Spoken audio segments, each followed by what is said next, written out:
Welcome to the Dojo Talk Podcast. Please remove them shoes before entry. The master is here, and you still have not taken off your shoes.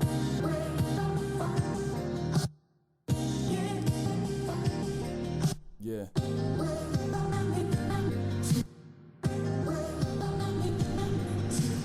Living every day to define man's mission. Look into the sky for divine transmission. Deaf man's vision makes the blind man listen. Eyes on the prize, this is blind ambition. Thank you. Blind ambition. Welcome to another edition of the Dojo Talk Podcast. I'm your host, Serial Sensei. This is episode 24.5. I'm here with my co-host, the Anti-Cool. What's going on, man?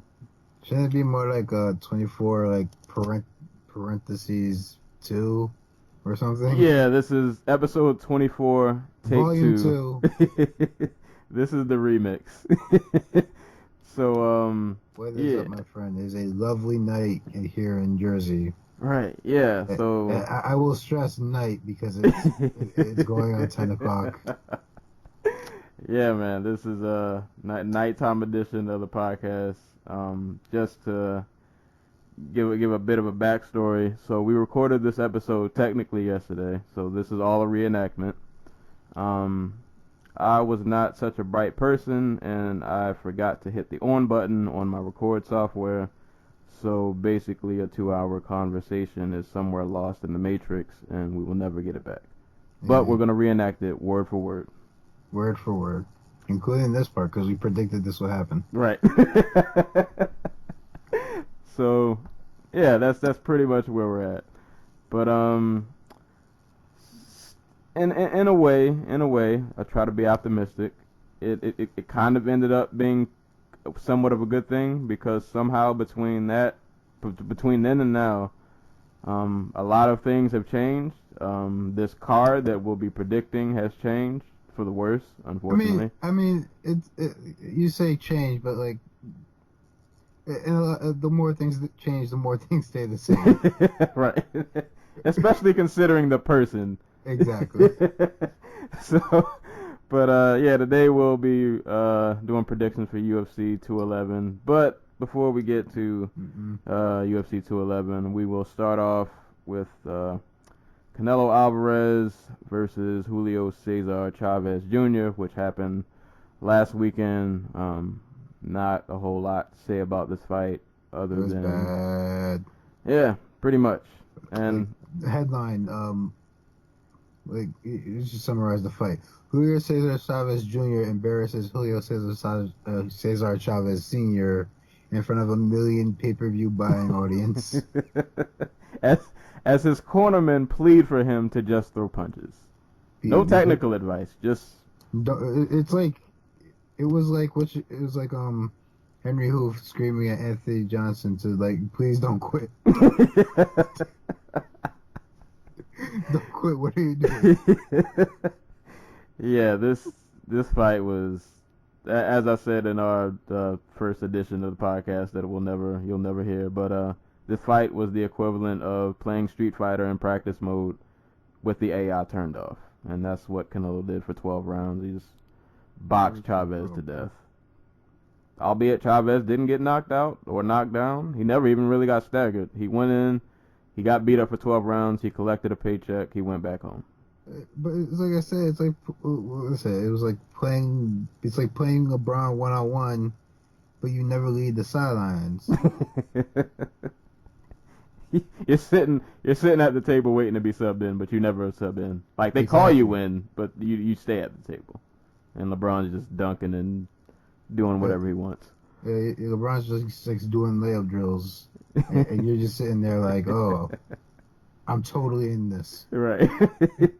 Yeah, it was bad. But a million people got to see the promo for Gennady Golovkin, Canelo Alvarez, and it came with a date.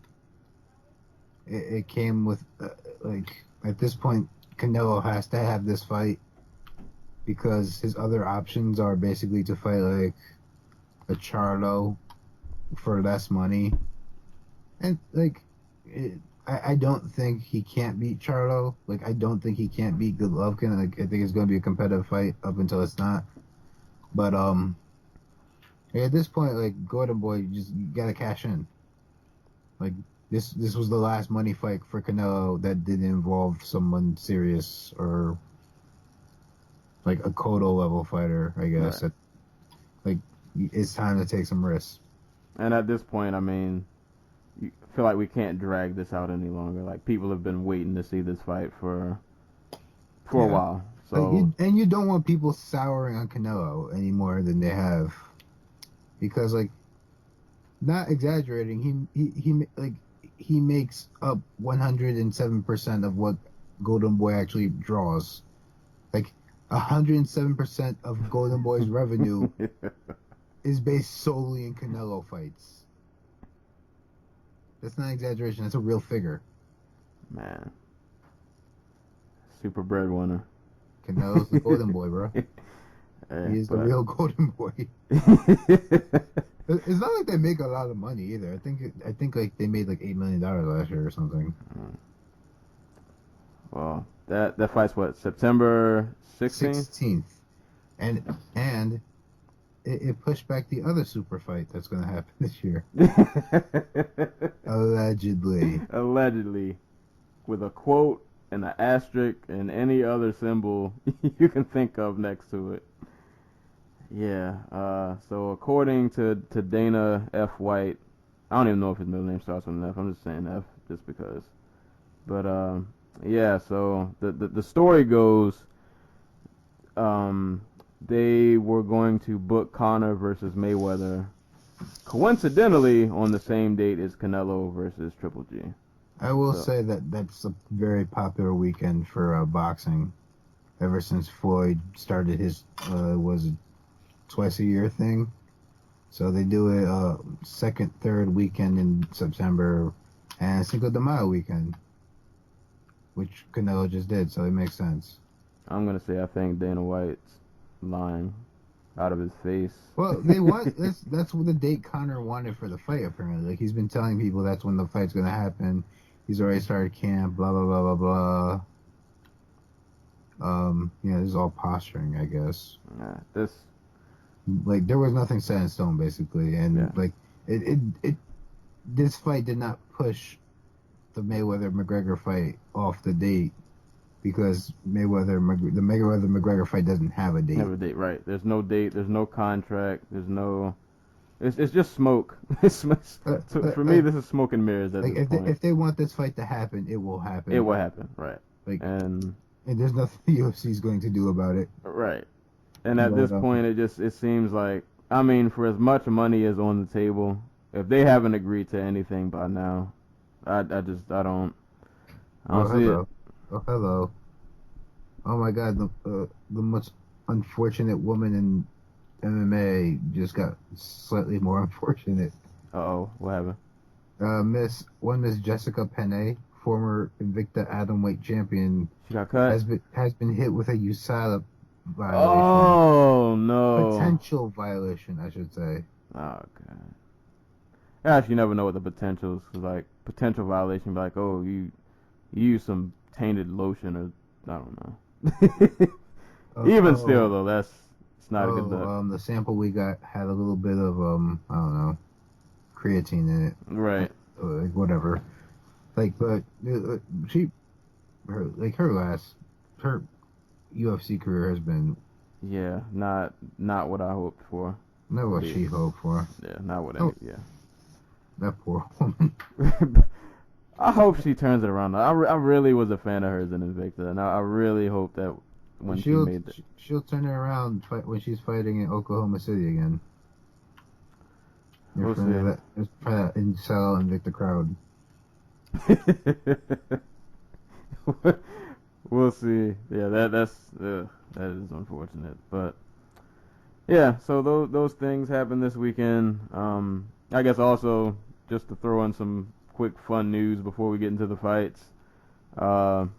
World Series of Fighting, which is still a thing in 2017. They are switching formats to the PFL, which is called the Professional Fighters League, And according to everybody's favorite fighter, Jake Shields, this all sounds really cool, quote unquote. Just to give a quick rundown of these changes, I guess that's like his famous quote for the what was it, the Nick GSP fight. Like his gloves look really suspicious.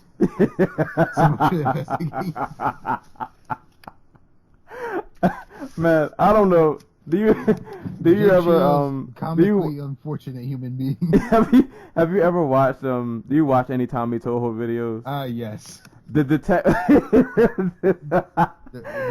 detective Jake Shields got, if I can remember, I'm gonna post a link. If you guys have not watched that video, or I think it's a series. I'm pretty sure he did more than one. Detective Jake Shields is out here trying to figure out what the fuck Professional Fighters League is. I'm telling you. He's our man on the inside. Tommy, I'm gonna tag Tommy. I follow him on Twitter. Tommy, you have to. I don't know if you have, to be honest. I haven't seen one of his videos in a while. I'm listening to his podcast more than I watch his videos now. But you got Detective Jake Shields has to come back. Like that has to be an ongoing. Like I'll never get tired of watching that.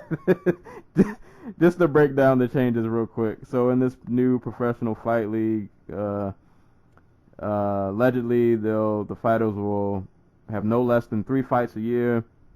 They're kind of treating it as almost like a football schedule. So there's going to be like a postseason and a playoff and a tournament, however that's going to work. And don't worry, it won't. Right.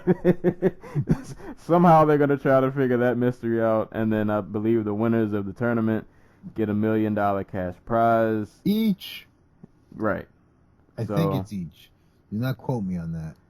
But either way, there's some changes going on over there, for better or worse. I mean, it can't get any worse. Like, this is just straight up Ray Sefo trying to trick somebody into giving him money. Like, with Ray Sefo and the whole executive team over there, or whatever you want to call it, the administration. Like WSOF, for, like, just, it's a money laundering scheme. Ray Sefo and, like, we've been over this. Ray Sefo and Ali Abdelaziz, or whatever the hell his real name is, I completely forgot by now. They scam millionaires out of their money, give it to their fighters, like fighters that Ali has on contracts that he manages, puts them in cushy matchups, and then reaps the benefit. Hey, that's the life. I mean, in one aspect, he's Robin Hood. I'm not going to begrudge the fact that there are a bunch of millionaires out there who don't look into what they're investing in, who don't look at, WSOF and wonder how, like, they're fighting in freaking high school volleyball gyms.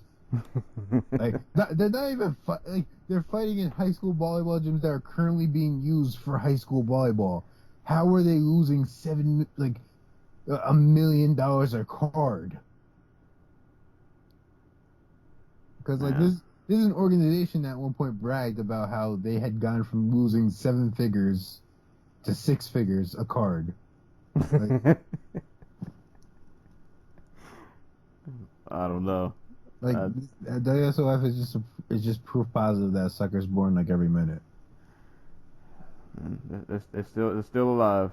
And I guess real quick shout out since related to WSOF, which we didn't mention in our first edition of the Matrix podcast that you guys will never hear.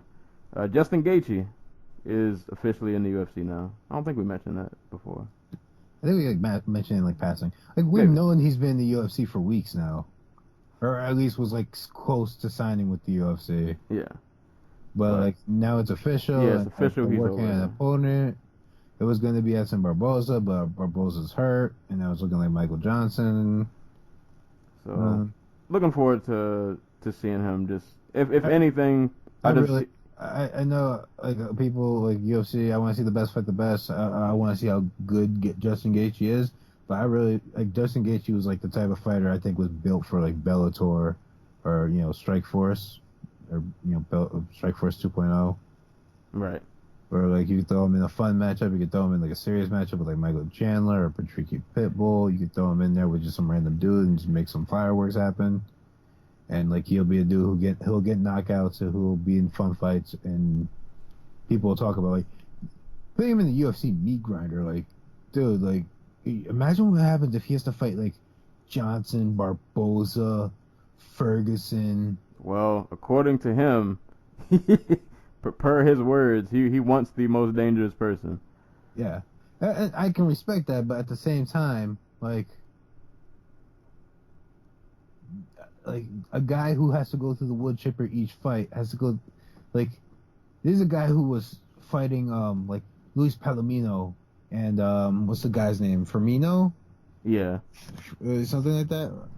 I want to be accurate because I still feel bad for getting freaking Andy Ruiz's name wrong last time we were recording. Yeah, you're right. Firmino, Luis Firmino. Yeah, Luis Firmino. This is a guy who was struggling with like Luis Firmino. Like he was arguably down 2 rounds to 1, and like he's not going to pitch a perfect game in the UFC, and with his style of fighting, I can see him. I can see some diminishing returns in his near future. Like, this guy has already been to war a lot. Yeah, plenty of times. Wear and tear is a real, yeah. He's been through the grinder already. And like it's only going to get tougher from here. And it's not like I don't think he can be like he can't beat a top 5 guy, or like, or he can't make it to the top 10 and stay there for a little bit. But like, stylistically, like at one point he's just gonna crack, and it's not gonna be fun to watch. And just like everything, I feel like once he cracks, like everything's gonna be gone, you know? Yeah, I think. I guess for me, I just want to see some violent fights. Yeah. When he comes over, I'm not expecting him to. I mean, it would be cool if he somehow makes it to the top, especially in that division. But at best, just give me some violent fights, and I'm fine with that. And hopefully he can win a few and not go the route that Will Brooks seems to be on right now. I hope he doesn't succumb to something like that, or even if he does, that at least he'll put up a great fight before he goes out. But either way, he's in the UFC. The GOAT Dave Branch is in the UFC. We'll get to him a little later. Dave Branch. So yeah, so those are all the other like non-UFC happenings going on in the world. So should we do the fights that all got canceled? I mean, not the one on this card, but some of these other ones that won't be happening. Sure. All right. So for anyone who cares, Michael Page is out of his fight, and Bellator, that won't be happening. Alleged knee injury. Do his mad glass. I mean, it could also just be his dad, and he just realized that if he does this crap, he's going to have to talk about him eventually. But yeah, that fight's down the drain, and even more disappointing, Joey Benavidez, man. Out versus Ben Nguyen, or am I saying that right? Ben Nguyen. What card? I forgot what card that was supposed to be on. Oh God, I don't even know what city it's in Australia. Is that the Glasgow? No, that's Australia. Melbourne, maybe? No, because I feel like Melbourne they would do this. They would probably do. Let me look this up. The Lewis Hunt card is in New Zealand. It's in New Zealand. The Auckland card. Yep. Ben Nguyen will still be on the card. He still needs an opponent. I don't know. It's not like they're short on people who could fight him. Like, you have Brandon Moreno, you have Ray Borg, Justin Scoggins is about to fight again soon. I can't remember where. Is it on this card? Yeah, no, that's John Moraga. I'll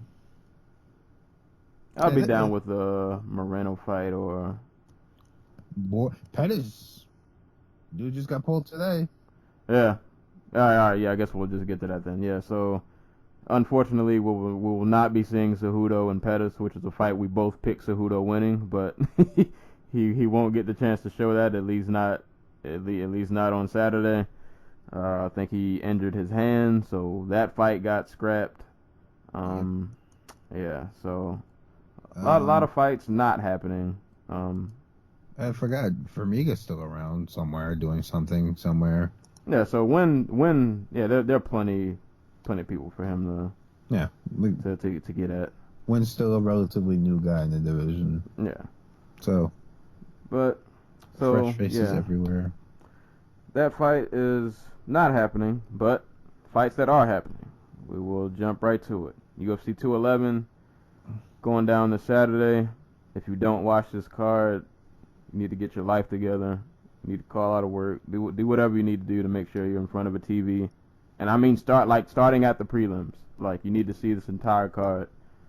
I'll just start from the top. We got a rematch between Stipe Miocic and, sorry, I butchered that last name, and Junior Dos Santos going down. First fight, nice, bloody, violent, pretty much a stand-up fight. Sagano won via decision. My prediction, I'm going to stick probably with that same outcome, though I think I'm not really sure how different this will go. It'll somewhat be different from the first one. I'm not really sure how, though. But I'm just going to go JDS via, I think, just crisper stand-up, and I think he'll be able to avoid takedowns.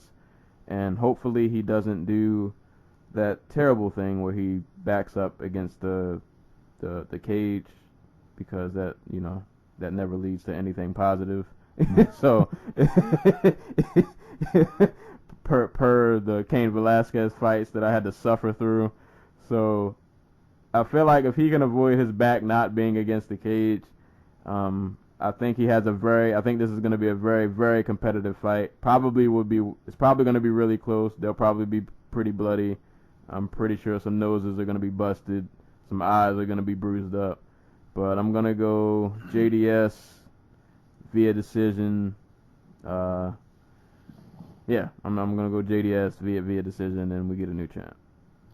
All right, so heading into this one, Stipe is on the 4-fight win streak, all by stoppage, with the last 3 coming in the first round, against Andrei Arlovski, Alistair Overeem, and Fabricio Verdum.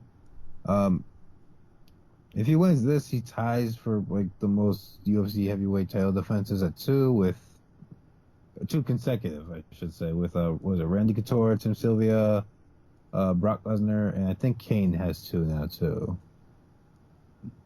Could be wrong about that.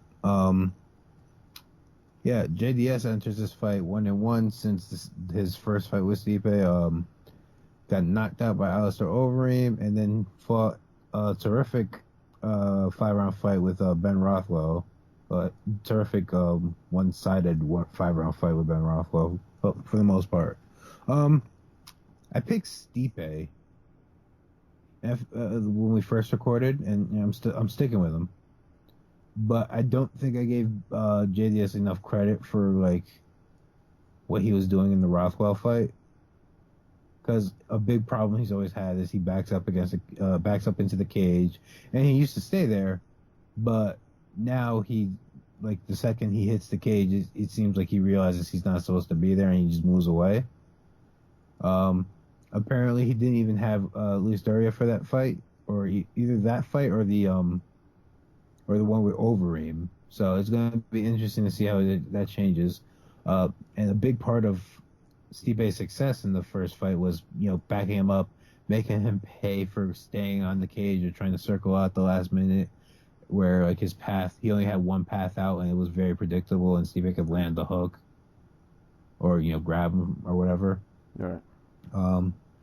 As long as Stipe stays away from trying to take him down, like profusely, that's where he started to lose the fight in the first time around. In the third round, he shot on JDS.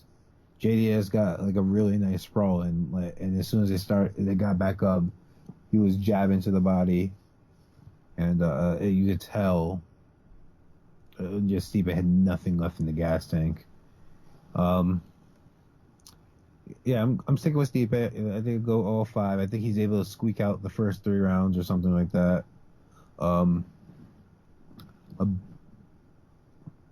His biggest hurdle will probably be dealing with the body jab, because I think JDS is going to go to that early as a way to keep Stipe off him. And I guess I'm just counting on the fact that I don't know where JDS is at physically anymore in terms of just like durability. Because I just can't imagine he has like another one of those fights in him. And like with Stipe, like the only fights he's actually taken like a ton of damage in are the JDS fight and the Struve fight. Yeah, so he definitely doesn't have as much wear and tear. Yeah. So I'm gonna go with Stipe. Stipe is magical title defense number 2, and we get to wait in the wings for Overeem Verdum 3, the worst trilogy in MMA. I think I'm the only person who's like excited to see how this trilogy ends, just because like the last fight was so terrible. This time Overeem's gonna be doing the butt scooting. Oh man, I can't wait for that fight. That's gonna be, for better or worse, it's gonna be entertaining. It's in some way, weird shape or form. But that's gonna be an awesome main event. I'll let you do the intro for the co-main. We'll switch off. All right. In the co-main event, we have a women's strawweight title fight featuring Joanna Jedrzejczyk, who will be going for her 5th consecutive title defense, which would tie her with, I want to say Tito Ortiz.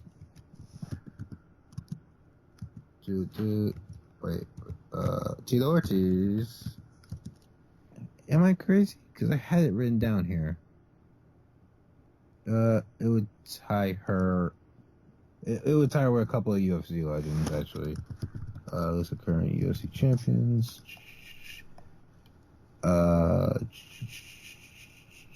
Current champs. Point being, she's narrowing in on Ronda Rousey's record for women. Yeah, it would tie her with Matt Hughes and Tito Ortiz at 5. So she would be joining some great company, and she'd be 1 off from Ronda Rousey's record for females at 6. So, and I think she's done it fighting relatively better competition, at least better in terms to actually be a challenge for her. Right. She's fought a more diverse array of characters, and Joanna will face former bantamweight who's come down to 115, just wrecked everybody that they've put in front of her, Jessica Andrade, who, if I remember right, is the first female Brazilian fighter in the UFC. Like, I could be wrong about that, but I think she's the first female Brazilian fighter in the UFC when she subbed for to fight Liz Carmouche. Andrade entered this fight on a 3-fight winning streak. She stopped Jessica Penne. She submitted Joanne Calderwood, and she beat up Angela Hill in what has to be one of the most entertaining fights of the year so far. Yeah, I'm picking Andrade up from the outset. I don't. It just comes down to, can Joanna Jedrzejczyk keep Andrade off her for 5 rounds?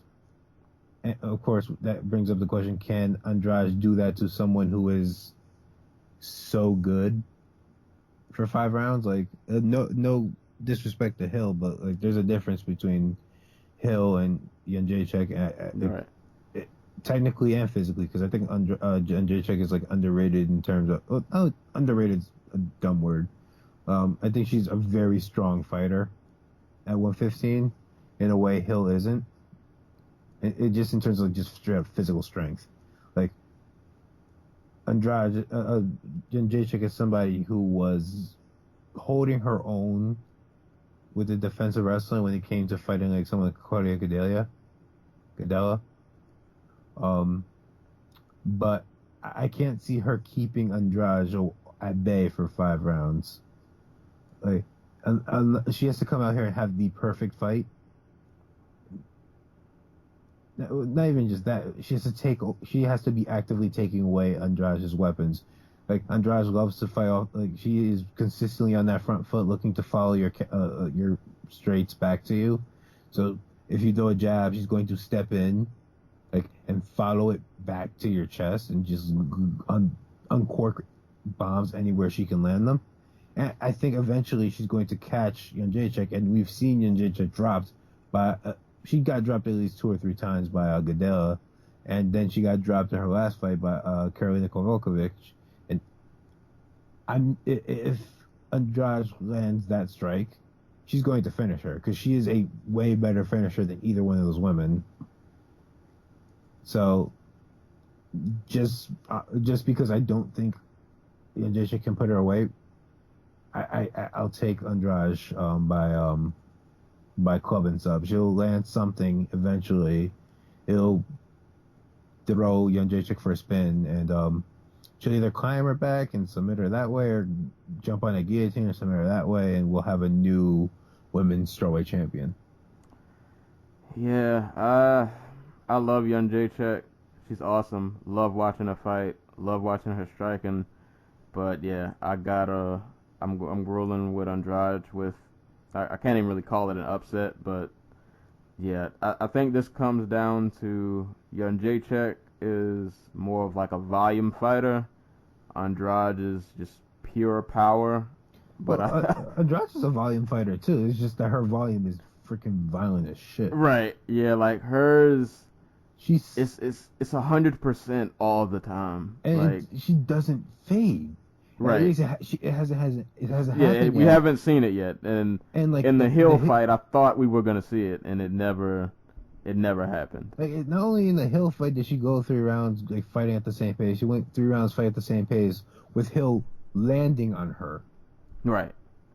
Like, Hill was landing knees, and like she even like scored a flash knockdown and everything. But like Andrade just kept coming forward. Yeah, she's just a tank. Like, she only knows forward motion. And I'm gonna say this will definitely be a competitive fight. Yeah. I'm gonna say they trade for the first couple rounds. I'm gonna say though by round 3, Andrade is gonna land that one big shot, and when that big shot lands flush, it's gonna be over. Like, yeah. This is not somebody you want to eat. I feel like people don't even really, because I don't really hear anybody talking about Andrade. Like I feel like nobody really knows. I can't say nobody, but I don't know. Like, if you haven't watched her fights, man, since she's come down to 115, she's made everybody just look bad or average. Yeah. And Hill, who had a really good fight, at least in the UFC, that might have been like one of her best UFC fights, and she still came up short. Like a mile. Yeah. like she fought really well, and she still came up short by like a mile. Right, and she still came up short. Just Andrade is, I think it's just she's gonna be too strong. Like that, like you said, she got dropped by Gadelia. She got dropped by Carolina. Did she get rocked by Letourneau, I think? I think she got stunned by Letourneau. Yeah, I think Letourneau at least stunned her once. And I'm like, I don't think she got rocked or anything.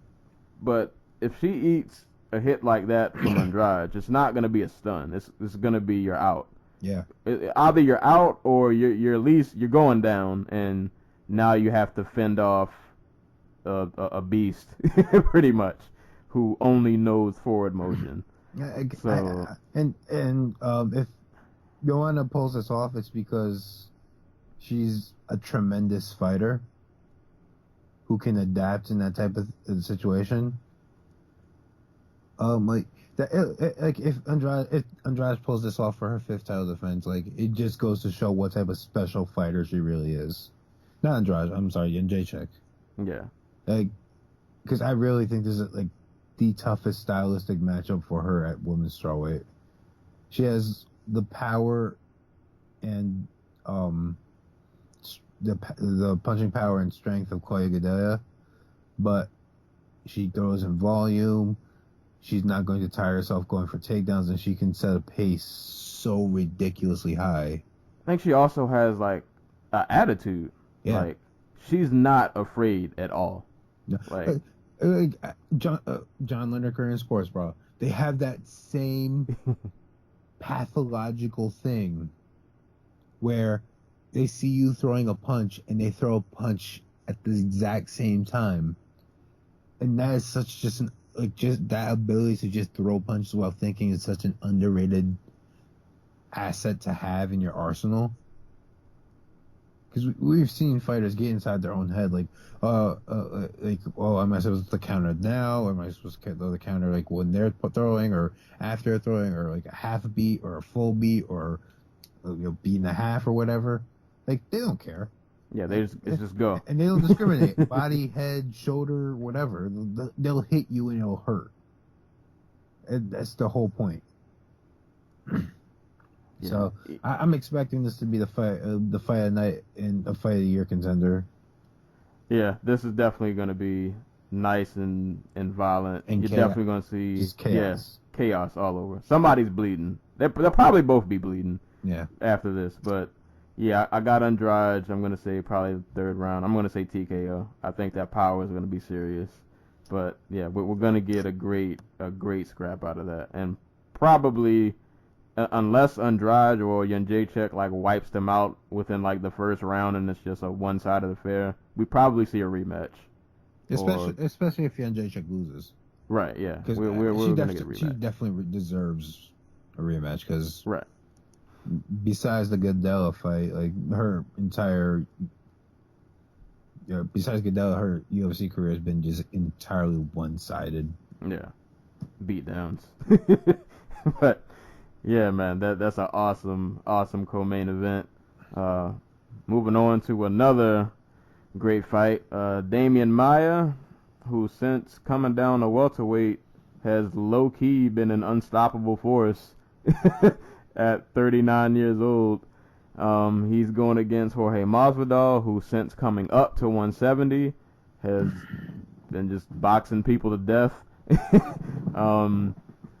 I'm really, really intrigued.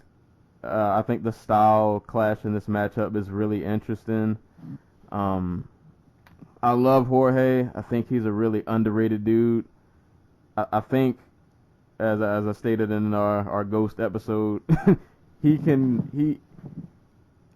are times when he kind of gets in his own way and he kind of coasts during fights, and I think it's cost him a few wins. But I think he gives any champion a run for their money. I think he's really like that technically good. But Demian Maia is Demian Maia. And there was something about that Condit fight.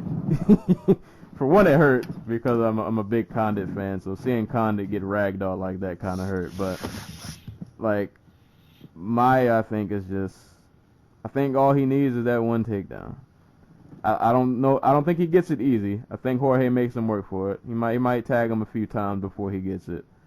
But I think once Maia gets that takedown, that it's gonna be over. He's just that good on the ground, man.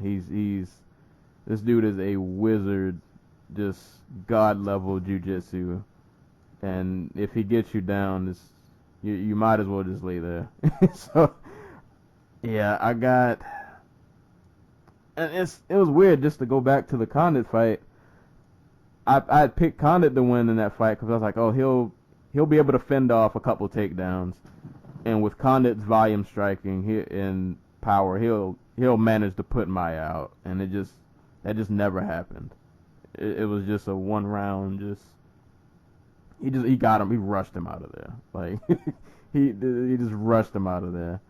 So I kind of see this fight probably going a little bit the same way, though I think Jorge might last a little longer than Condit did. I say they at least go to like round 2, but I think 39-year-old Maia, who at this point deserves a title shot, I think he goes in. I think he gets another submission, probably second round, early second round, and they'll probably still deny him a title shot. I'm pretty sure they'll find a way not to give it to him. But yeah, I got Maia just via godlike jiu-jitsu, and he just can't seem to be stopped at 170. Yeah, just like for just like on the record, like Maia's 9-2 at welterweight since dropping. He's beat John Fitch, Rick Story, Dong-Hyun Kim, Condit, obviously, Matt Brown, and Neil Magny, and who was that last person? Gunnar Nelson. Gunnar Nelson. There we go. Who he brutally. Yeah, and like all the like his only unimpressive performances were one-sided like decisions over Ryan LaFleur and Alexander Yakovlev, like solid mid-tier welterweights. So like when he fights the top of the division, he tends to embarrass other guys. Like even his only 2 losses were to Jake Shields in a fight I think a lot of people had him winning because he was just more offensive, and Rory McDonald in a fight where Maia like not only took a round but managed to mount him. And like when we consider like the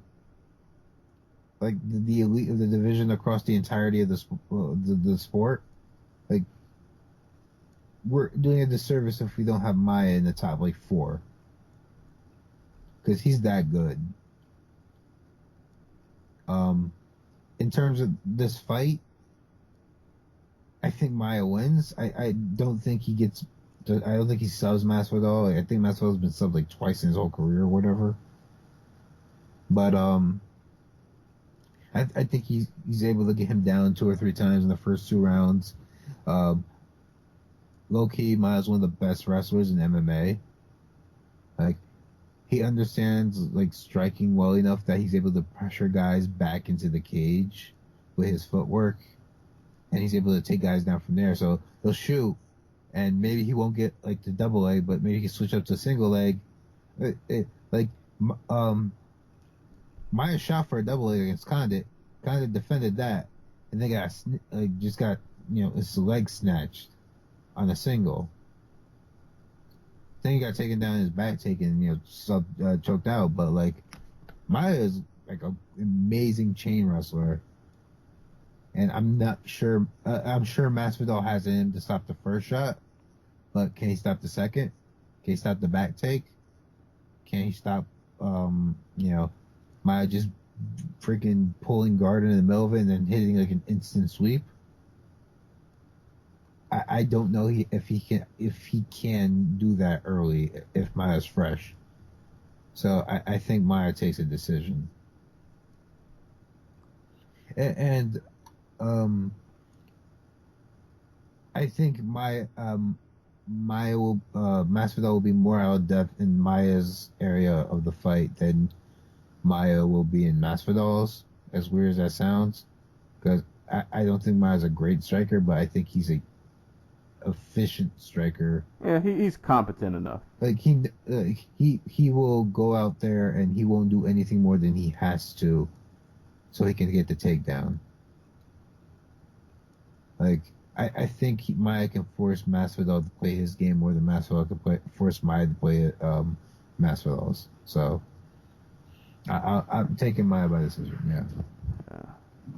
That's gonna be this whole card, you can just say all these fights are just so. This matchmaking is awesome. Yeah. this matchmaking on this entire card. The only predictable fight is no longer happening. Right. Speaking of matchmaking, I'll let you lead into this next fight, which this is the one right here.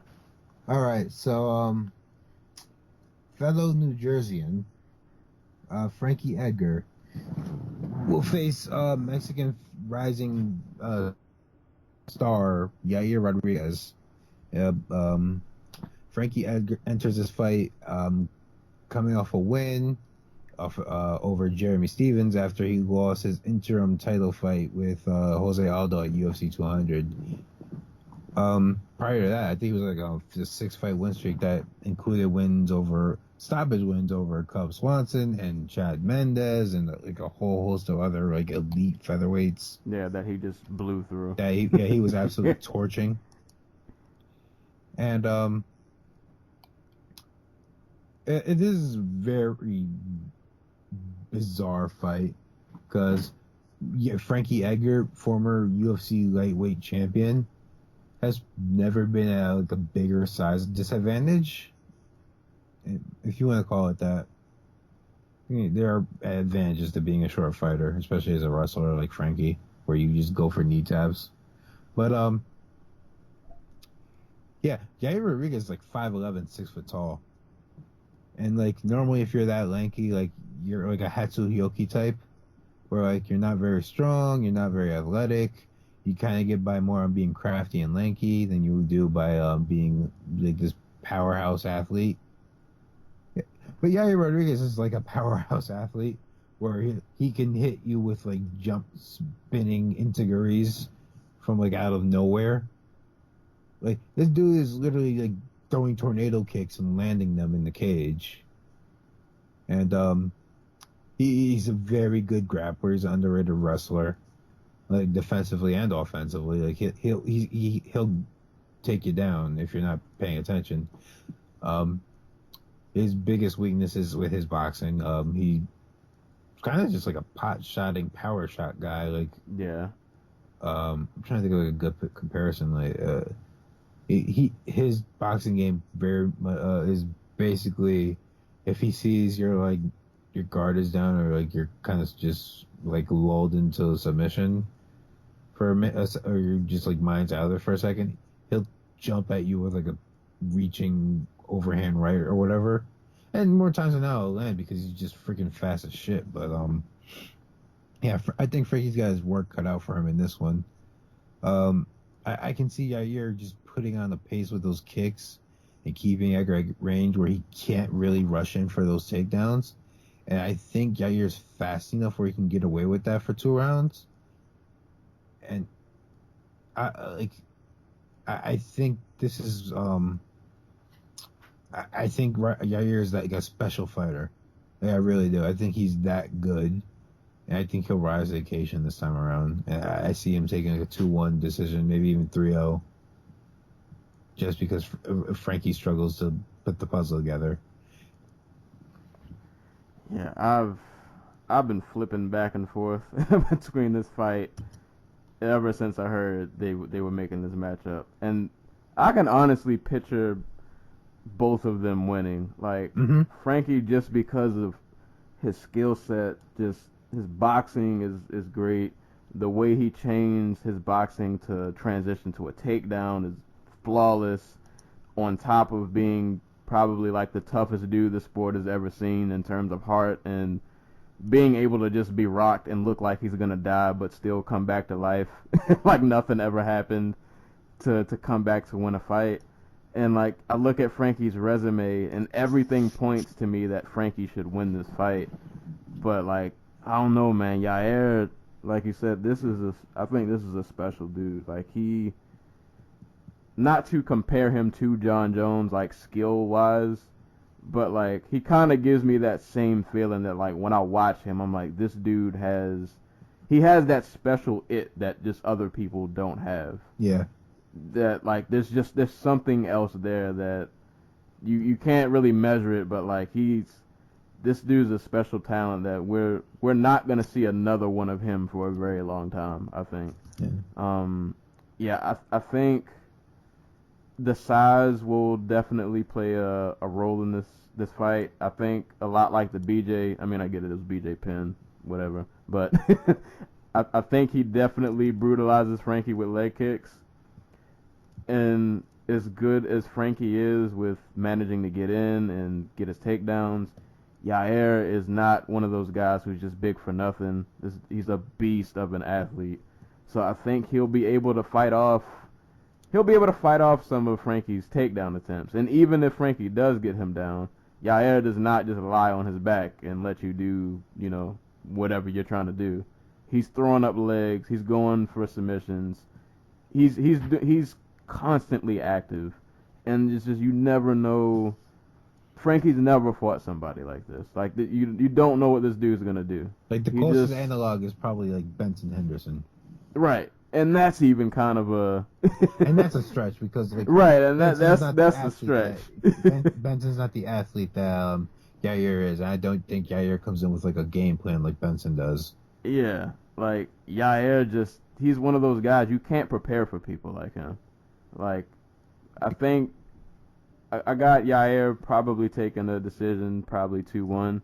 I think the rounds will be competitive, but it'll be a lot more of Frankie not really knowing how to proceed. Yeah. Yeah, like not really just knowing what to do. Like I don't think I don't think Edgar's gonna go out there and just like get kicked for like 2 rounds and just be like, what the hell is happening? Like, I think Yair will edge out rounds because he's going to be the dude doing things while Edgar's trying to figure out how to approach the fight. And by the time he figures it out, it'll probably be too late. Yeah. But I'm definitely giving Frankie a round just because he's Frankie and of how skilled he is. That I think he'll definitely take a round. He might even land some good shots. But yeah, I think Yair's creativity, explosive, athletic, size that he knows how to use. Like you said, underrated grappling and also being competent on the ground if he does get taken down. Like, other than his boxing, which I guess with Frankie would be a glaring weakness because Frankie's boxing is really good.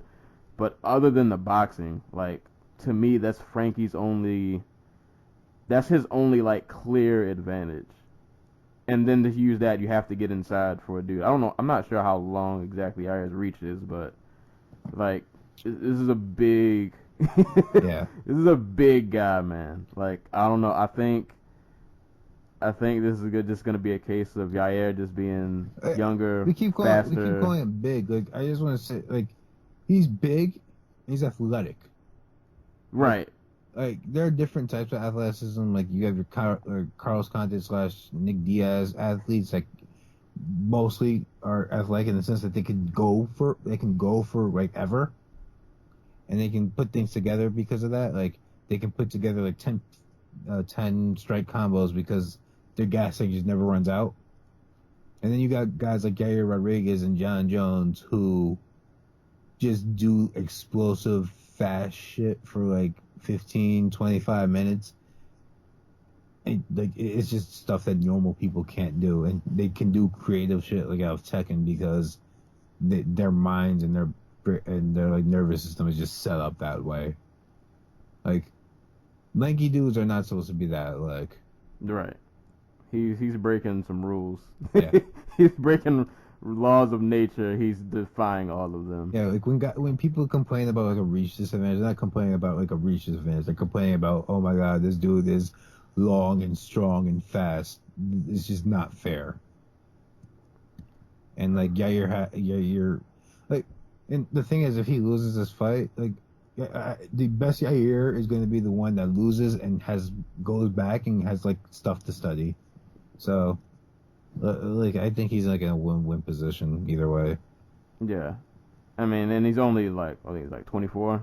Yeah, 24, 23, something like that. Yeah, so yeah, like he's still got plenty of time to grow. If he does take a loss, or I mean, either way, he's gonna get better after this fight, regardless of what happens. But yeah, I think we're going to see a star be born tomorrow. I say tomorrow, it's not tomorrow. But Saturday night, I think we're going to see a star be born in Yair. It's going to be his coming out party. That where if you don't know who he is now, by the end of that fight, you're going to know who he is. Yeah. But that's going to be an awesome people fight. know Yair. He's the latest dude to murder BJ Penn. Man, those leg kicks in that fight, Jesus Christ. On to the next bout. Another interesting kind of 50-50 fight. Former lightweight champ. Whoa, man! They got the new number 5 fight. What? It's the homie, superstar. Dave Branch. He's filling in? He's filling in for the main card, bro. Yes. All right, well, yeah, we'll do that first. We got 1.5 million buys. Hey, man. Dave Branch, the GOAT, coming over from World Series of Fighting. The original Conor McGregor, before there was a Conor McGregor. There was Dave Branch. Yeah, before Conor, there was Dave Branch, the OG dual wielder of belts. I'm a little pissed at him for going to 185, but, whatever. I mean, he wants to get rid of the hard division first. Right, before he goes up to 205. But Dave Branch filling in, taking on Krzysztof Jotko. Yeah, I'm not really going to analyze this fight too much. I'm picking Dave Branch via being Dave Branch. Yeah. I mean, he just comes in and knocks Krzysztof Jotko out with, like, both his WSOF titles. Right. I'm so glad they put him on the main card, though. Dude, like, they want to make... I don't know why he was on the card originally. They want to make money. He's going to make you money. Yeah, I mean, and apparently they, at least according to him, like, his contract was pretty, Dude, if pretty you good, can draw so. on NBC Sports, you are the real deal. So, they paid him good money. You got to show your product, so. Yeah. Yeah. Dave Branch. Dave Branch, the GOAT. God among fighters. Right.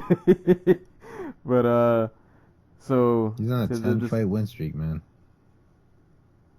Including a win over gory middleweight tournament champion Dustin Jacoby. And former UFC title challenger Yushin Okami. He dusted Okami too. Ooh, yeah. Throw that out there. He dusted Okami. But the headline prelim, which is crazy that this fight is a prelim, just kind of shows how. It's important to point out they're on FX this time, not on FS1. Good. So they're anticipating a bigger audience. They put a former champion on the prelim headlining spot, so it makes sense. Yeah, it's a great fight. It is. Former UFC lightweight champ, former Bellator champ, Eddie Alvarez going against Dustin the Diamond Poirier. Eddie coming off his unfortunate destruction from Conor McGregor, and Poirier coming off a pretty violent fight with Jim Miller in which he was brutally leg kicked, but still did his thing, still got the win. This for me is a pick'em fight. I feel like this is gonna look a lot like Dustin's fight with Miller, and that it's gonna be a dogfight. I'm hoping that Eddie, that Bellator Eddie, or the one that took the belt from Dos Anjos shows up. Because if the Eddie that fought Gilbert shows up, it's probably gonna be a short night.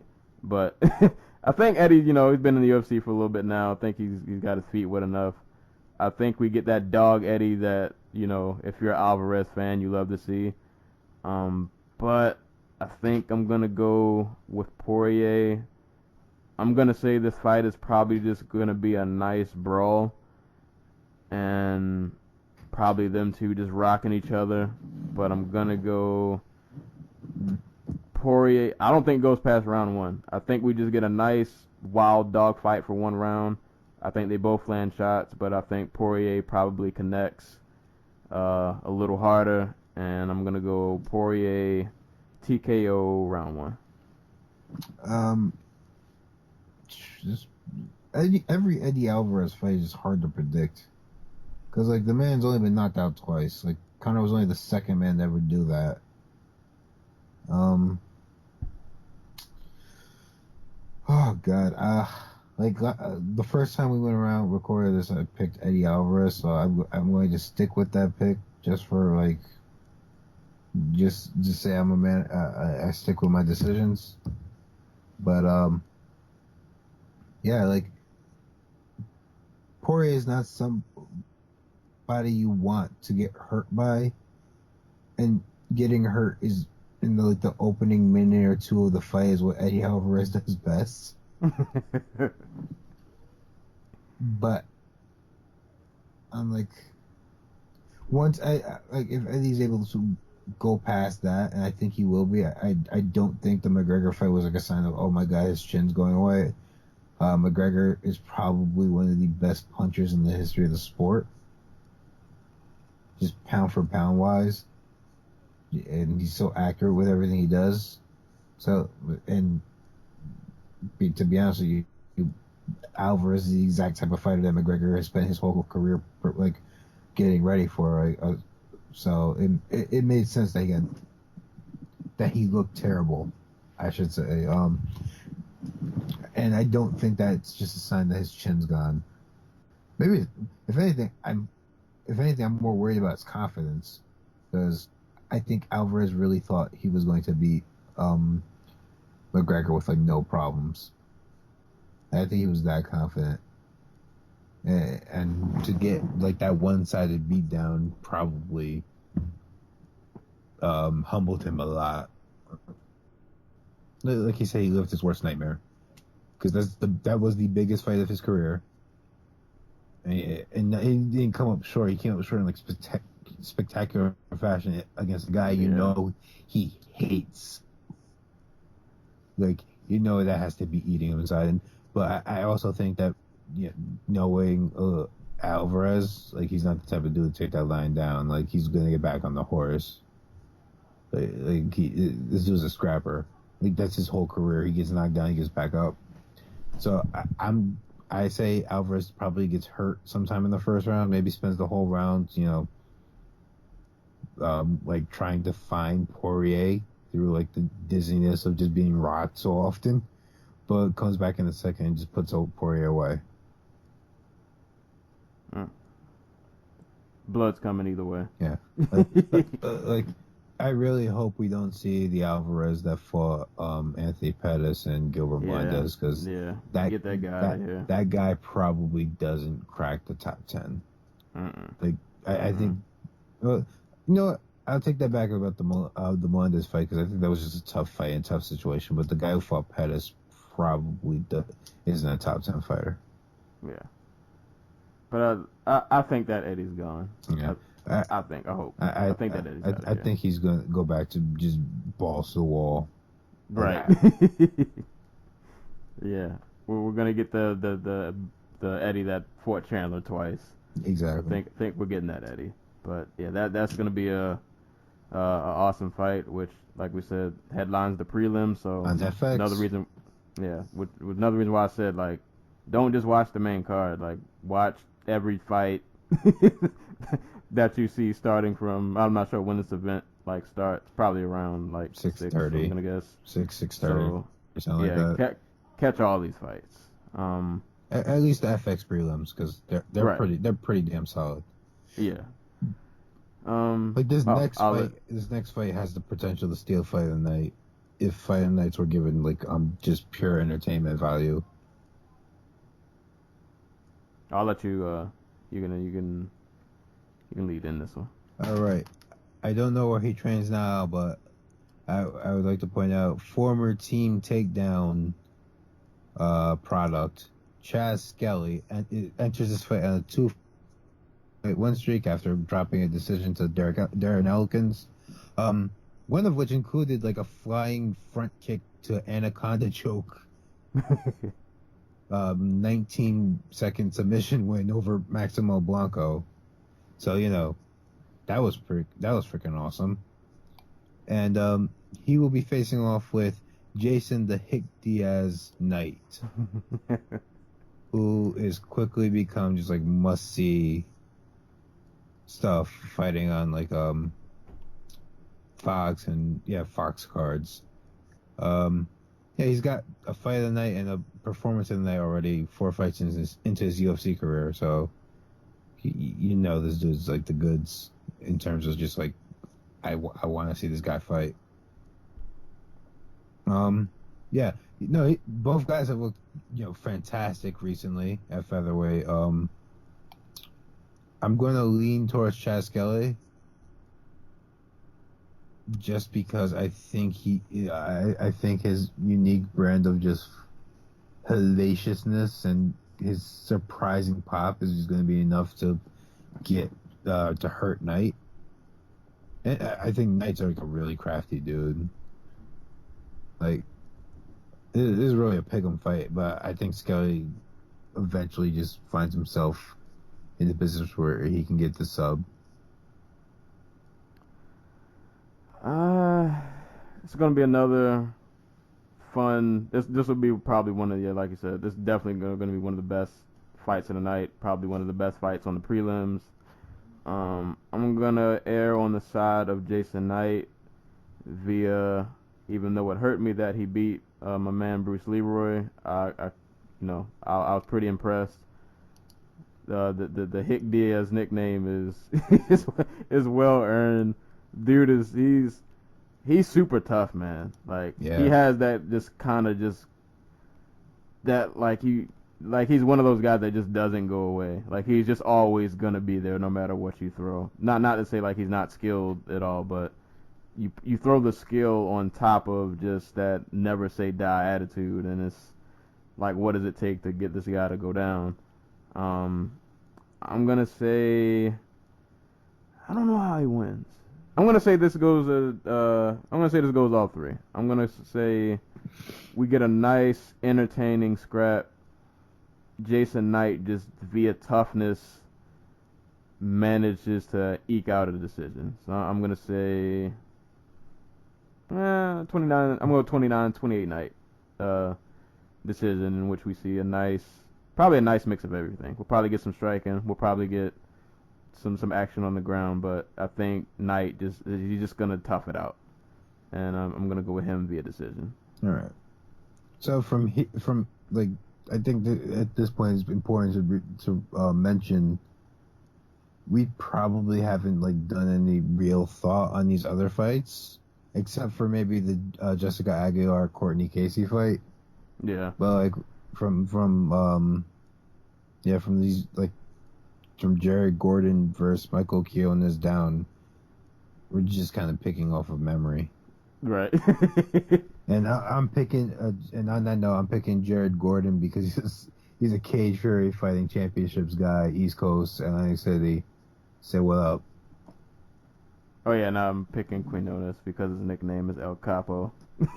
So, but to be honest, I don't remember any of his fights. The Sports Sound Off posted something about him. God, I can't remember. It's too late at night to be remembering things. His name is Michelle. There we go. Oh, he's a Bellator dude. That's why I remember his freaking name. He fought Brandon Gertz. Like, way, way, way back. I was going to say, I was going to ask, was that recent? That was like 2012, man. Man. That's his only loss. And we got Chase Sherman and Rashad Coulter. I think we split on this too. Pretty sure you went with Chase. No, No, we both got Coulter. We both have Coulter. I picked Coulter because all I remember about Chase Sherman is he really likes to block punches with his face. But we missed one prelim from the main card, the televised prelims. Oh, Vic. James Vic and Marco Polo Reyes. Like, I'm picking Vic by like Anaconda choke in the first or second round. I'm kind of hoping Marco Polo Reyes goes out there and freaking knocks him out, because I'm a fan of every tough American fighter. Because they just keep doing crazy shit. I feel like this is kind of like an underrated. Like, this could be a really good, entertaining fight. Also, yes. I don't know if it'll still fight of the night, but I don't know if it'll be pretty, but yeah, there'll be some like just freaking shenanigans. Right. This is but I think I'm probably gonna go with James Vick also. But I think we get a nice, entertaining scrap out of that one, in which they both probably have their moments. But yeah, I'm gonna go with Vic probably taking that one also. Guess you want to go on to Jag and Courtney? Yes. So after being the lineal #1 strawweight on the planet for a while, oh god, when did she beat Fuji? Since like 2012. Jessica Aguilar finally joined the other strawweights in the UFC back in August 2015. She promptly got Yeah. What's the next one saying? Shit kicked. Like. She got soundly beaten by Claudia Gadelha in a 3-round affair at UFC 190. She hasn't been seen since. She's just turned 35. I don't know where she's at physically and like how much. Like according to Wikipedia, she's currently managing like a franchise development for Boca Tanning Club chain in Florida. Like I don't know how much stock she really has left in fighting. And like she's never been a dynamic fighter to begin with. She's very much a grinder who'll sometimes be able to submit you. And I think Courtney Casey's not someone you're going to be able to do that against. Like she's very dynamic, and what she lacks in like pure skill, she makes up for in just like strength and brutality. So I'm going to pick Casey. It's not impossible that Jag, manages to eke out rounds and like grind out a fight, but I think Casey gets the job done and probably stops her in the second round. Yeah, I'm picking Casey mainly because I don't see, like, other than Jag getting a grind out win where she probably just takes her down for 3 rounds. I don't see how else she wins this fight. Like other than yeah. Other than that. So yeah, I got Casey just probably via having more ways to win on top of being, athletic, being dangerous. 1 second. Probably more well-rounded. Yeah, we should mention like Casey's a big ass strawweight. She's 5'7". Yeah, like Jag is gonna have to work to get these takedowns. These aren't gonna be gifted. Yeah. To her at all. Like she's gonna have to put in some work to get these takedowns. To get the takedowns, like a big part of Jag's game is just like clinching up and pushing people against the cage, and like I don't see that against Casey. Like I expect to see Casey kind of just like push her around a little bit in the clinch. Yeah, I don't. This is Jag's second. Is this second fight? This is her second fight in the UFC. She has not been seen since August 2015. That's another thing. Man. She's 35 and hasn't fought in almost 2 years. So. Yeah, and Casey, who's been relatively active, Yeah. Albeit still coming off a loss, but I mean, neither one of them look good against Claudia Gadelha. Yeah, I mean, and that's all you can take. That's all you can really take from that. Right. Unless you're Jedrzejczyk, you're probably not gonna look good. Good there. Yeah. It's probably not gonna go too well for you. But yeah, I'm probably going Courtney Casey. I'll say stoppage. I'll say round 3. I'll say round 3 stoppage. Yeah. I guess these other two, we both picked Coulter versus Sherman. And we got Gabriel Benitez versus Enrique Barzola. I don't remember who I picked in this fight. You picked Benitez, and then I called you a racist. And then I picked Barzola. Because Peru. Alright, I'm going to stick with Benitez. His nickname is Mowgli.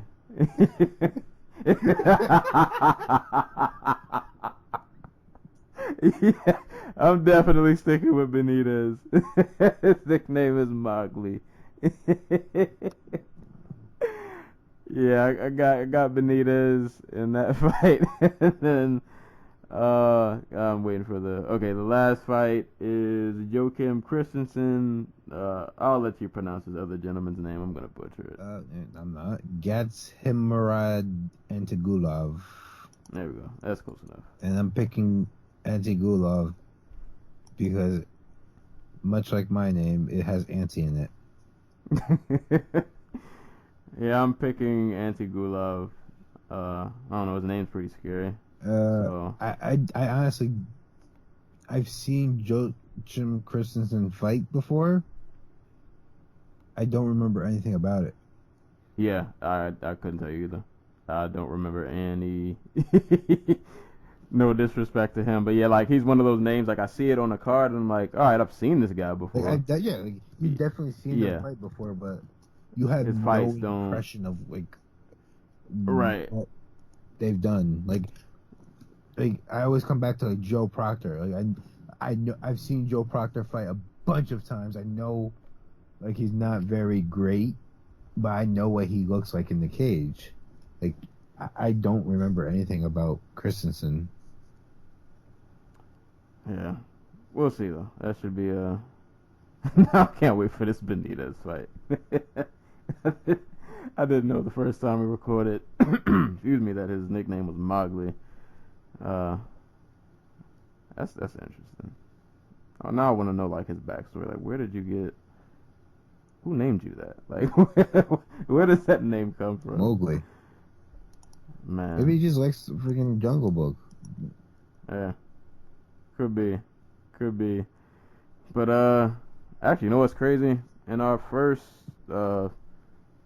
podcast, by the time we finished talking about the fights, we were at an hour and like 50 minutes. We are currently at an hour and 15. So somehow we should. Well, we definitely. What was I gonna say? We definitely skipped over a lot of stuff that we talked about like the first time around. Yeah, what? I'm trying to think. What else? Yeah, we managed to shave off like 30 minutes of conversation. Anything? Yeah, I think we mentioned all of the canceled fights that we won't get to see. Yeah. Got Anderson Silva. He's pretty angry nowadays. He's officially off UFC 212, at least according to him. I mean, we could do a whole another thing about fighters being mad, but I don't have it in me right now. Yeah, that'd be a whole another hour and a half of just it's just people being angry. But all right, I mean, covered pretty much all the meat and bones, parting shots and last minute shout outs. I'm gonna give, as I said last time, parting shout outs to Clarissa Shields, who was spotted taking a picture with Dave Chappelle. Hey, and another celebrity who I can't remember. There's somebody else there, but she's coming up in the world. That's the moral of the story, which is a good thing. Her story is really, really great. On top of her being a really great boxer, who hopefully will be as good as we hope she pans out to be. From what I've seen so far, I feel like she's on the right track. So she's gonna knock out Christina Hammer. So that's going down. I'm on Glory's page right now, so I'll give a quick mention. May 20th, we got Glory 41. Rico Verhoeven, who I used to hate on him. Not gonna lie, but he's really good, to say the least. Yeah. Dude's a beast. All right, so they don't have this guy's last name, so I mean first name. So I don't know this gentleman that he's fighting. I believe he is the God dang it! I know the name of their freaking promotion. Infusion Live heavyweight champion. I can't remember his name, but I believe he's the Alexandra Lazar. Yes, he's the Infusion champion. Is that it? Oh, hold on. Oh no! I think I looked at the wrong person. Oh god! All right, I might have just lied. Oh no! I lied. It's Ismail Lazar. Yes, Ismail Lazar. He is the Glory. Not Glory. He is the Infusion Live heavyweight champion. I guess they just ran out of people for Rico to fight, so they just like, can we borrow your champion? and they were like, sure, why not? And is Doumbé? I thought Doumbé was fighting soon. Is he fighting in Paris? Yes, he's fighting in Paris. He's fighting Nikki Holskin in Paris. Okay, so yeah, we get a rematch of Doumbé and Holskin, and which y'all should definitely watch. I mean, for one, Nikki Holskin, Amazing fighter. amazing. Like, this dude's one of the best kickboxers I think I've ever seen. But Doumbé took that belt. Yeah, yeah, that was really impressive. It was a really impressive win. Beating Nikki is not, that's something to be very proud of. Yeah. And he pulled that off. So it says split decision, but it was a pretty clear win for Doumbé, and like, don't let that fool you. He showed up that night. And on top, like, Doumbé's a really just entertaining fighter. Mm-hmm. Like, he's a character in the ring, but you know, he definitely backs it up. So kickboxing, lots of great fights coming up. Even though I feel like I've been missing Glory fights lately, but definitely keeping an eye on those two. The main card doesn't start till like 1 o'clock in the morning. Yeah, they do that stupid, like, and then they come on like ESPN 2 and ESPN 3. Yeah, it's a weird just time slot for a sport that definitely needs more attention, and they just kind of, they put it on at these really odd times that nobody in their right mind, unless you don't have a job or the life, you're not up at 1 o'clock watching. I mean, maybe you're like coming home drunk. Right. But like, you're not gonna invest in that. You're gonna be like, oh yeah, these dudes are fighting. I'm gonna pass out with like my hand down my pants or something. Oh Lord. Yeah. To any basketball fans, by the time you hear this, the Celtics will have thrashed the Wizards 123-101. So good as a Knicks fan. It conflicts me to see Isaiah Thomas doing well. Oh, you're a basketball fan? I'm a Knicks fan. There's there's a difference. There's a difference. I'm a Knicks fan for the same reason I'm an MMA fan. It's because we were a circus show of shit. But man, so that series, Boston is up 3-2. Man, I was really pulling for the Warriors. I mean, not the Warriors, for the Wizards. I can't root against Isaiah Thomas and everything he's going through. Yeah, it's a. Well, I feel like great stories. That's not a good term, but it's a sympathetic story, and you see him try and play past the things going on in his life, and well, at this point, I can't say try. Apparently, they're doing. Yeah. So all right. Yeah. So did you get your 2 in? Yeah, I'm good. I can't think of anybody else. All right. So I'm gonna cheat. I'm gonna do one shot for all the female boxers fighting this weekend. One, Miss Nicola Adams, 2-time Olympic gold medalist for the UK, or is it Great Britain? Like, I need to make up your minds. Like, what do y'all want to be called? Like, I know you're not part of Europe anymore, but come on. Like, so I'm gonna say Great Britain, 2-time Olympic gold medalist. Technically the first to do it because her division fights before Clarissa Shields' division did, but she'll be fighting this weekend on the Warrington Martinez card in the UK. If you're in the UK, that's on Box Nation. Shouts to Jessica Kika Chavez, who will be defending her WBC World Championship against Anna Arazola in the semifinals of the WBC tournament. I want to say it was Super Flyweight tournament or something like that. The winner gets to fight, I want to say Esmeralda Moreno. Shouts to Zelina Munoz, who's going to be fighting this weekend against Guadalupe Martinez. Like, all important fights in the women's boxing world. And my other parting shot will be for Omar Chavez, who didn't embarrass his father and his legacy when he went and beat Canelo's big brother, Ramon. So, Omar, how does it feel to be your father's favorite kid? You might not have his name, but you got the win over the Alvarez. That's all that matters. that's all that matters. Oh man. Oh, actually, you know what? I do have one more shout out. Well, it's not really a shout out, just a bit of news that I don't know if this was official even when we recorded last night. But the UFC is finally doing a flyweight division. Oh crap! For the women. That's why we forgot. That's why we. Yeah. That's why we have a 30-minute gap. Right. So that is gonna be launching with season 26 of The Ultimate Fighter, which is supposed to start filming in July.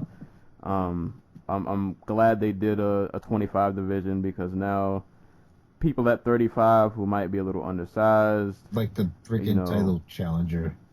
Yeah, they have a home, and according to this article that I'm reading, people like Lauren Murphy and Jessica I are talking about they're probably gonna drop down. Yeah, Jessica I was 20. God. I don't want to get the story wrong, so I won't say anything. But like, Jessica I was somebody I knew on. Like I remember watching on the regional scene. She fought like 125, 130. Like when she got to the UFC, the first thing I thought was she was going to be undersized. So it makes sense she's going to 125. Yeah, that does bring up though. Shouts to the Sports Sound Off because I really like their idea of you take 8 fighters in the UFC who would be better served at 125. So your Lauren Murphys, your Jessica Eyes, your Beck Rawlings, and your Joanne Calderwoods, and you put them against 8 fighters not in the UFC. You feel me? Like the 8. And make that like the tough thing. Make that the tough story. Yeah, I'm not against that at all. I'd also anything to make tough remotely interesting because to be honest, I haven't watched a tough season since like I watch the fights when I hear like there's a good fight or like there's a good fighter. Like I don't watch the seasons. Like if the show was more like embedded, where like they got to train at the real gyms, we got to see like their real lives and not like all this drama crap. Maybe I'd be interested. Right. Like I'd love to see like Rose Namajunas like training with oh god, what was the guy's name? Trevor Kaufman, and like hanging out with Pat Barry and stuff like that, and just like her every day. Like, cause that's how you really make stars, man. Like that's how you get people invested. You just show them like the real them, not like the heavily edited 6-week drama bullshit they try to do. Right. Yeah, that no one really cares about. But yeah, that's gonna be awesome, and we'll have I feel like this is good timing because 135 is just kind of in this weird spot where like I don't know, we got a great champ who doesn't get promoted, but I don't know. I just feel like 35, and then you got 45, which is a thing, but it isn't a thing. 145, like literally 145 has 2 fighters. You're right. Holly Holm left. So we got Cyborg and Durandamy. Durandamy doesn't want to fight Cyborg. She's busy being a cop. Yeah, and I think 25 will probably materialize pretty fast. Like, I straight up think if 125 gets like centralized, like 115, it's the strongest division in women's MMA. Yeah, like that. I think that's gonna build up really fast. A lot of people are gonna find new homes really quick. Like, what's her name? Freaking Joanna and Jedrzejczyk is already talking about. I want them to make a 125 division so I can fight at that weight, not cut as much weight, and be a 2-division champion. Koya Goodell is gonna move up because there's nothing left for her as long as Joanna's a champ at 115, and right. Like the weight cut is probably fucking killer for her. Then you have God, what was this woman's name? You have Joanne Calderwood. You have like half the top 10 that's just been begging for like a top 25 division. They're probably gonna leave. Caitlin Chukagian's gonna move down. Like 135 is gonna be like a desert. Like if Valentina Shevchenko doesn't beat Amanda Nunes, she's moving down. Juliana Pena I could see moving down. I could see her staying too, but who else? Alexis Davis. Betch Correa, Caitlin Vera, Kayla Kagan. Like, those are all women who are going to move down probably. And that decimates women's bantamweight. Like, women's strawweight will be fine because, like, with all these big girls out the way, your Tisha Torreses and your Carla Esparza and Amanda Marcos, like, there'll be people to fill it. Like, young people are coming out of Invicta, like, they're coming out tough enough, but 130 135 is just hard to find anybody. I just looked at the UFC ranking page for the first time in a while. I never they have the women's featherweight listed, but there's nothing under there. No like, rankings. They don't even they don't even have the champ. Mind you, y'all, I want y'all to think about this.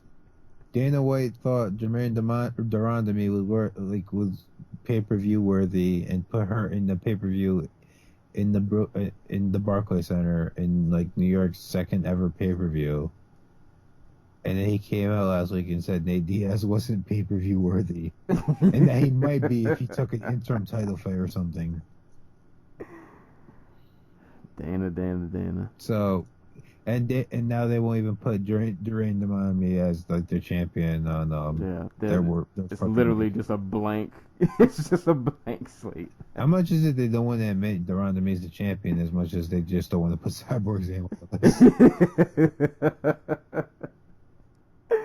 Oh man, yeah, it's gonna be interesting to see how that. I can't wait for Tough 30 when they just get like 32 random women who can make 145.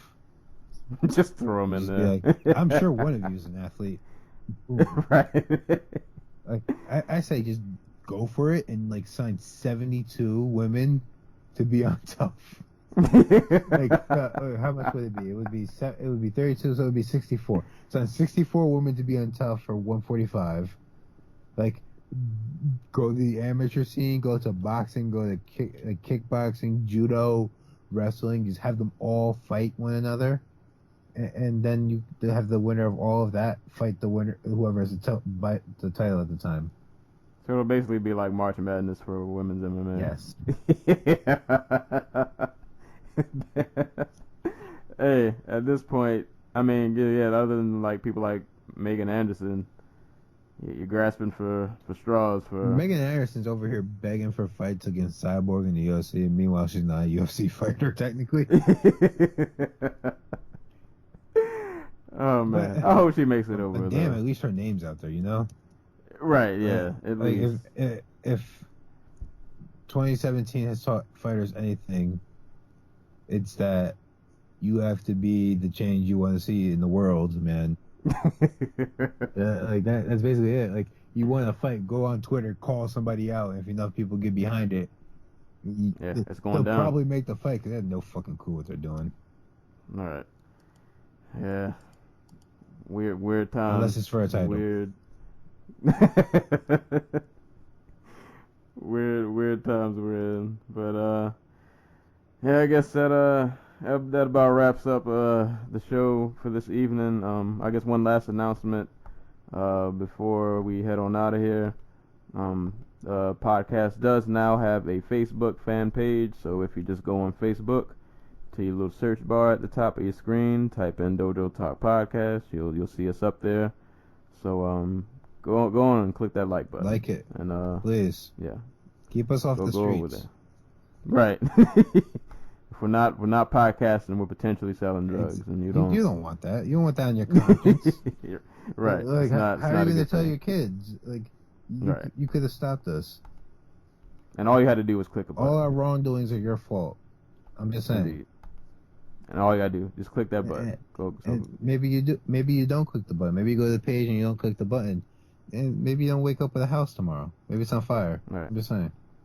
Or the person we sell drugs to is somebody you know. Yeah. So congratulations, your aunt's now a heroin addict. Yeah, exactly. Because you didn't click like. So go click like.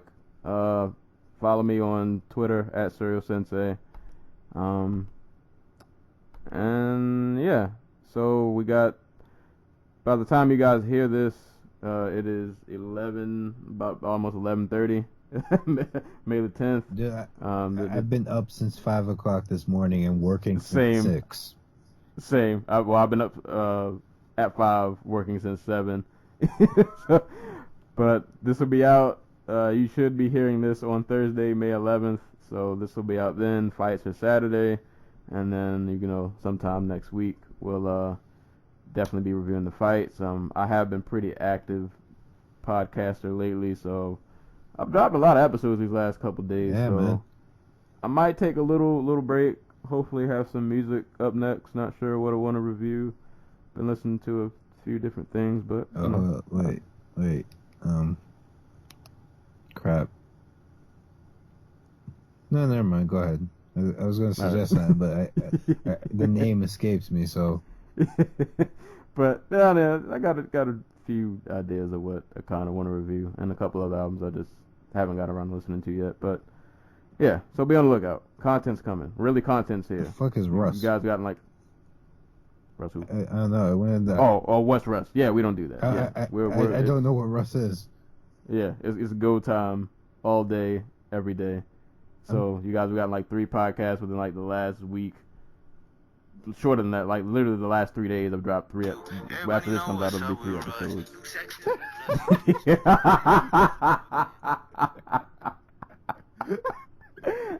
That's a perfect note to end the podcast. I don't know what this is. I'm not even doing an outro. I'm gonna fade it out.